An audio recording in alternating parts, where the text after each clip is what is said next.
أعوذ بالله من الشيطان الرجيم. بسم الله الرحمن الرحيم.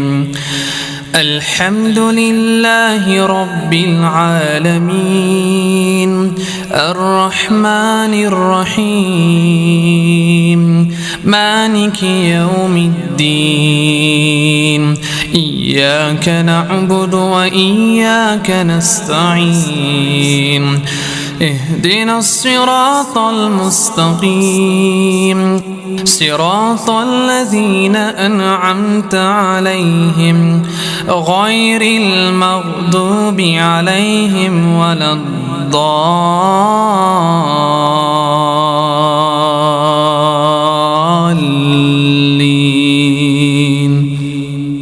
آمين. بسم الله الرحمن الرحيم. الحمد لله رب العالمين والصلاة والسلام على سيد الأنبياء والمرسلين وعلى آله وصحبه أجمعين. I'll try to keep my talk to about 25 minutes or so. So if it's getting to that time, just raise your hand so I know that I gotta stop, inshallah. Okay? Basically, I was asked to talk a little bit about atheism and theism and, the proof of God's existence and why should I believe in God anyway, all of which are very legitimate questions and very deep questions. None of these questions can be addressed in a one-liner. My wife has a one-liner about it. I'll share that with you first. She says, God exists whether you like it or not, and if you don't believe it, well fine, he'll get you anyway. So that could have been my talk. But and I'll start, after my wife, I'll start with something that the ancient Bedouin Arab used to say.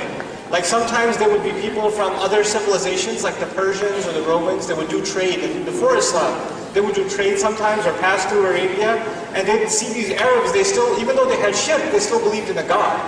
They still believed in one supreme being. So somebody asked the Bedouin Arab, how do you know God exists? كيف آمنت? How did you come to faith? How did faith come to you? And these Arabs, they spend most of their time in the desert. So he said something really interesting.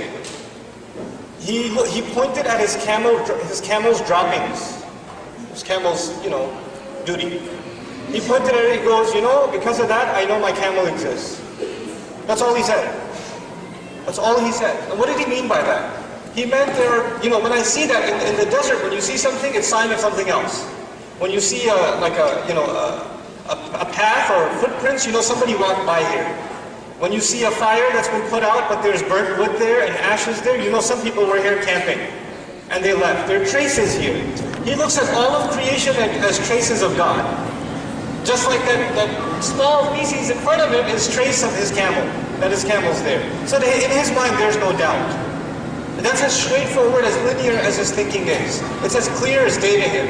That's not even a question. Now I want to come to actually the Qur'an's reasoning. Now these are very simple way of looking at things, but I want to see if the Qur'an deals with this subject. And you should know that explicitly the Qur'an does not ask the question or answer the question, does God exist? That is not a question in the Qur'an. It does not, that question doesn't exist. The Qur'an is Allah speaking Himself. Is Allah speaking Himself. And He's in conversation with His creations, with you and me. He's in this direct conversation with us. The only questions He asks is, do you really believe it's me talking? Do you really believe that these words are my own? Because you're not hearing Allah's voice. You're hearing the voice of Muhammad sallallahu alayhi wa sallam, and these words are being given to him. So that's the question the Quran asks, is this God's word or not? He asks another question related to God, are there other gods that you should be worshipping besides myself? He asks another question, he says, you think you're going to worship yourself and not me? You think you're going to thank someone else other than myself? These are the kinds of questions the Quran asks. It never asks the question, does God exist or not? But then another question rises. Out of all of these questions, another question is born. How come the Quran never asks that question? How come the Quran never deals with the question, does God even exist or not? Why not? Why not deal with this question head on? This is one of the most fundamental problems of philosophy in human history across civilizations. So why not, if this book is for guidance for all of humanity, Why not deal with this problem head on? And we find the answer to that in the Quran also. Why is it that that's not even a question? Why is it that that's not even a discussion as far as the Quran is concerned? And in order to understand that, we have to understand something about ourselves. First, I'll tell you a hadith of the Prophet ﷺ. He says, "Man arafa nafsahu arafa rabbahu." Whoever knew himself, really knew himself or herself, they truly know their master. If you really know who you are, then you know who your master is. Now, that seems a little ambiguous at first, so we have to explore that statement through the Quran, so we understand what it is that the Prophet is telling us, sallallahu alaihi wasallam. How do you get to know Allah? The clue he gave is you have to get to know who first? Who do you have to get to know before you get to know Allah? You have to get to know yourself. If you truly know who you are, yourself, then you'll get to know who Allah is. That's a very strange thing, because all of you would probably answer, I already know myself. My name is so-and-so, I have a weight problem, I have weak eyesight, I'm this old, I flunked out of these many classes, I know a lot about myself. What do you mean I don't know myself? Well, actually, there's a part of yourself that you know. A part of yourself that you know. But there's another part of yourself that you may not really know that well. This is a part of you that Allah created before you came on this earth. There's a part of you that Allah created before you came out of your mother. It was already in existence. And this part of you, the Quran calls it the ruh, your ruh. I'm not going to translate it as your spirit or your soul or anything else, or your personality. I won't give it any of these modern terms. We'll just call it what again? Ruh. And the reason you don't know a lot about it is because this ruh itself, most of what it is a mystery to us. This is something Allah Himself tells us. He says, يَسْأَلُونَكَ عَنِ الرُّوحِ قُلِ الرُّوحُ مِنْ أَمْرِ رَبِّي وَمَا أُوتِيتُم مِنَ الْعِلْمِ إِلَّا قَلِيلًا. They ask you about the ruh. Every one of us has a ruh inside us. And Allah says they ask you about that ruh they have inside of them. Tell them that this ruh is from a special command of my master, and you have very little. You haven't been given knowledge except very, very little.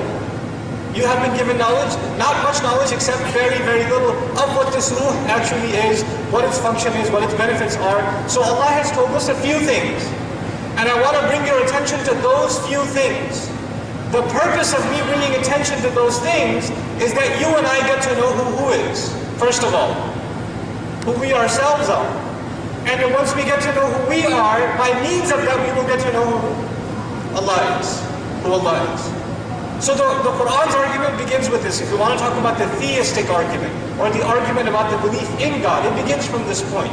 Now the thing about this ruh that we learn in the Quran is that it was in Allah's company. That it got to meet Allah, it spoke with Allah, it had a conversation with Allah, and in this conversation it spoke and Allah spoke, and both sides have been recorded in the Quran. Allah says to all of the ruh, there was a huge gathering of all the arwah, all the ruhs all together, and Allah asked them a simple question. Now at this point, the ruh doesn't have a question that do you exist or not. It doesn't have a question for God whether He exists or not. Well, why doesn't it have that question? It's talking to Him. How do you talk to someone and say, are you really here? Are you seriously, do you exist? So I'm not sure if you're there or not, you know? That would be insanity. That would be a kind of insanity that you're talking to someone and you don't believe they're there, right? So now it's in conversation with Allah, and Allah asks a very direct question. Allah didn't ask the question, do I exist? He didn't ask that question, because that's not a relevant question. He said, am I your master or not? Alastu bi rabbikum? Am I not your master? Do I not own you? Are you not my property? He asked that question. And all of the ruh of the believer, the ruh of the disbeliever, the ruh of the Christian, the ruh of the Jew, the ruh of the Kafir, the ruh of the Hindu, the atheist, the agnostic, the pantheist, all of them together had one answer. And the answer was, Bala shahidna. Of course, we bear witness. We testify. Now, we didn't just testify that He exists, because that's not what He was asking to testify to. He asked us to testify to something else. And what is that something else? What was the question? Who remembers? Call it out. This hall has a lot of echo, so you've got to scream at the top of your lungs when you answer. What's the question he asked? Am I your master or not? In other words, it's not just when atheists talk about God, they talk about some entity that exists that has no relationship with you. But someone who owns you has a direct relationship with you. So he talked about a relationship. Do you and I not have a relationship? And what is that relationship? That I am the master and you are the slave. That is the question he asked. That's the question that he asked us. And we all gave that answer. So now we know that he is master and we are slave. This ruh was inside of our bodies even when we were inside the body of our mothers. We were inside our mothers, and Islam teaches us, the Prophet teaches us, that the angel plucks a ruh, he takes a ruh, and he delivers it inside the belly of your mother while you are still inside the fetus. You're just a fetus, and it blows that ruh into you, 120 days into your mother's pregnancy with you. And so now, even before you're born, you believe that you are a slave of Allah. Your ruh does. Your mind, your brain hasn't developed yet. When a child is born, their vision is blurry. You know, they don't have muscular motion control. They don't know what their eyes and hands are doing. Babies, sometimes you have to put mittens on them because they claw their own face. They don't know. They don't have control over those things. This part of their intellect is developing. It's going to develop over time. Eventually, they'll have enough control in their limbs and enough balance that they can walk. And slowly, they'll start making words. And slowly, they'll start using the diaper. Right? They'll develop. And eventually, they'll evolve. But this ruh, it was always there. It was always there. And you will have to grow to a certain level before you can understand that there's this other thing inside you called the ruh. Let me throw this, it's going to sound a little philosophical, but let me throw this at you another way, okay? If I ask you, and I've done this experiment with school kids, I don't know how well this works with you guys, but let's try. If I ask you, where are you? Which seems like a silly question. I say, where are you? You point to yourself, you say, here I am, I'm right here. And I say, no, you're pointing at your chest. Where are you? And then you say, me, right here. Oh, this is your body. Where are you? Where's you? This physical being of yours is going to get old and it's going to die, but you will still live. This physical body will rot. But you is something else. What is that you? That is your ruh. That is the actual who you are. That is what Allah put inside you. And that part of you knows Allah already. It knows Allah already. Now, what did we say is the relationship between us and the master? I already gave it away. Master and what? What are we? Slaves. And in that relationship, who's got the authority? The master does. Now, I think many of you have employers, you have bosses, many of you have teachers that have authority over you. You have the teachers that have authority over you. Your parents have authority over you in some respect, but none of them are masters. But if you talk about a parent having control over a child, or a boss having control over a child, or over an employee, or a teacher over a student, you can't compare that control to the control of a master over a slave. A master has absolute control over the slave. A master can say anything he wants and the slave has to do it. Like a boss can't tell you anything he wants. He can't. You could sue him. He can't tell you. And if your job is at 5 o'clock, it ends. Your boss can't tell you, no, you have to stay till midnight. You say, no, I don't. I'm from the union. Talk to the local chapter. You don't have to listen to them after a certain point. But a master, when do you have to listen to them? All the time. Now, we understand that we have a master from the very beginning, and we've been disobeying that master from the very beginning. He has absolute authority over us, and we've spent the bulk of our life disregarding his authority. Disregarding completely his authority. And then at the end of all that disregard, he says, listen, all you need to do is be grateful to me. Be grateful to me and ask me to forgive you for all this disregard.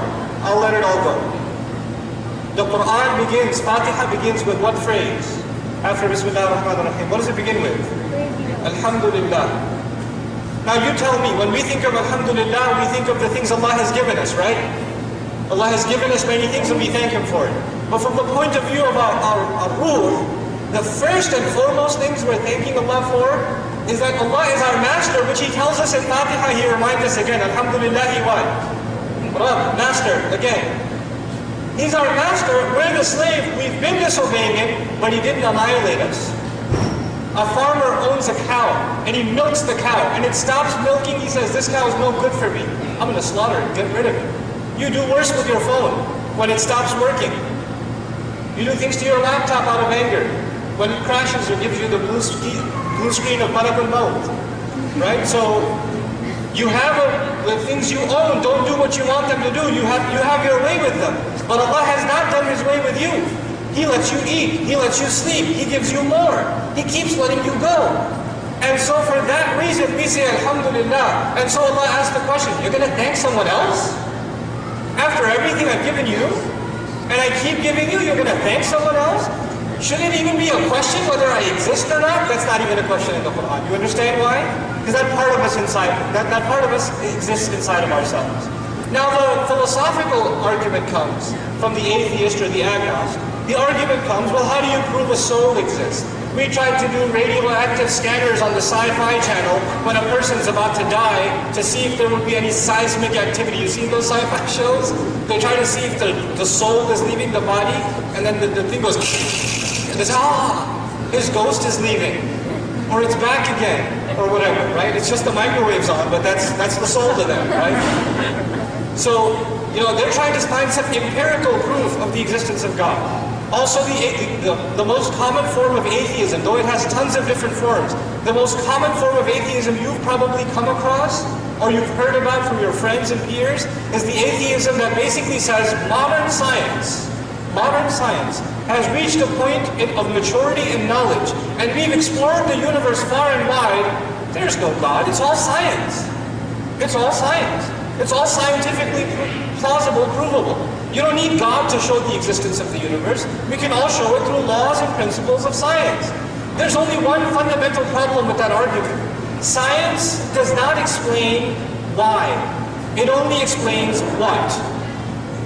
It does not explain why. It only explains what.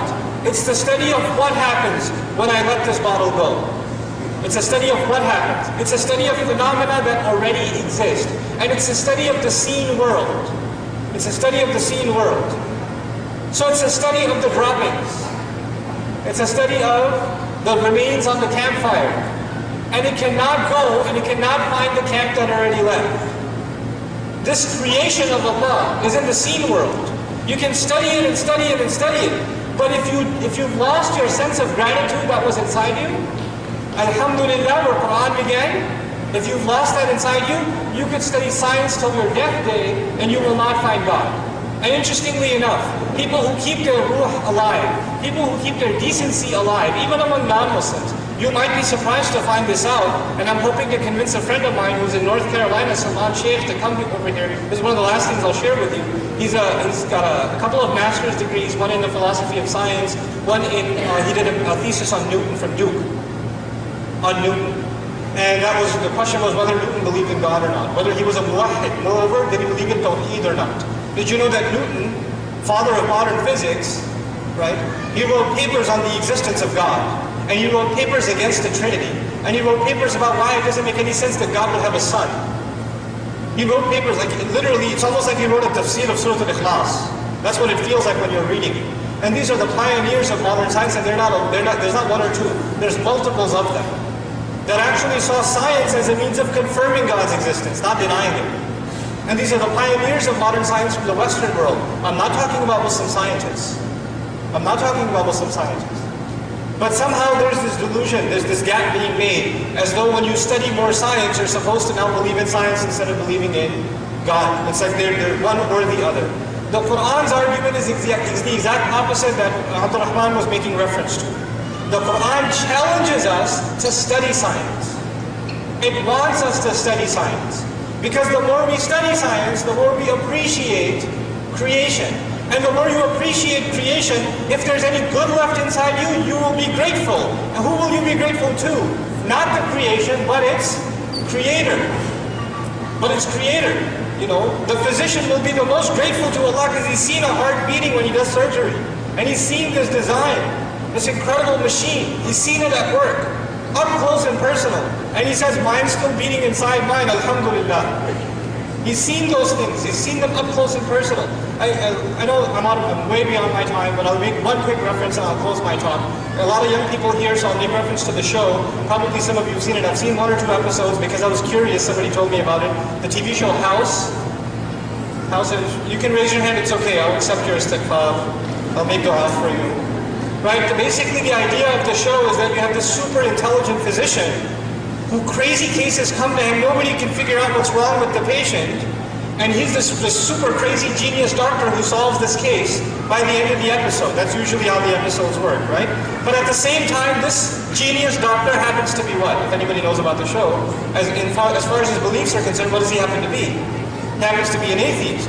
So the idea is, well, he's so intelligent, and if believing in God was an intelligent idea, well, the first kind of person that would have believed is a person like him. Though this is not a philosophy class, at least I want you to walk away with two terms: deductive reasoning and abductive reasoning. Deductive reasoning and abductive reasoning. You know, when a patient comes to him, he throws a bunch of diseases on the board.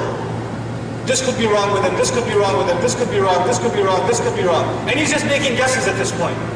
And as soon as he throws those possibilities on the board, he gives each one of them a shot as though it's the truth.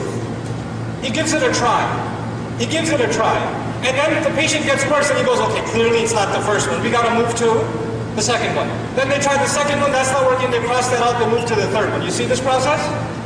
They look at a possibility, they test that possibility, they experience that possibility, and at the end when it doesn't work, they move on. But they try it first. He never does that with believing in God. That process, that works for him when he deals with his patients. He doesn't use that process when it comes to faith. He doesn't say, okay, let me throw out the possibility that there is a God, that there is a revelation. Let me exhaust my research into this revelation, into this God. So let's see if I can actually clearly come to a proof that he doesn't exist. And by the way, another interesting thing about his philosophy is that he will not rule out a disease until it is absolutely clear that that's not the problem. Nobody believes that that's the disease. He's the only one with blind faith says, I know that's the disease he's got. He has blind faith in a disease he can't prove. He's got a gut feeling. He's got a gut feeling. His ruh is telling him it's the disease. Right? But he doesn't do that. So that's an abductive reasoning. You know, when you explore a possibility and you give it a chance, and you really exhaust your energies into exploring it, that's abductive reasoning. But when he says, no, logically speaking, how can there be a God? If God existed, then this would have happened, then that would have happened, and you remain in the world of if and then, you remain in the world of hypothesis, and you never physically experience anything or try anything, that is deductive reasoning. The Quran is entirely abductive reasoning. Our experience in the world, how we lead to success. We don't speak in hypothesis alone. Anybody that wants to be successful uses abductive reasoning. They follow something, they try it, they fail, they try something else. They keep moving. This is the journey of Ibrahim alayhi salam, that he was trying to teach his followers. The sun, actually that doesn't work out. Oh, the moon, actually no, that keeps changing phases. You know what? Then that's a journey. It's a journey that's taking place.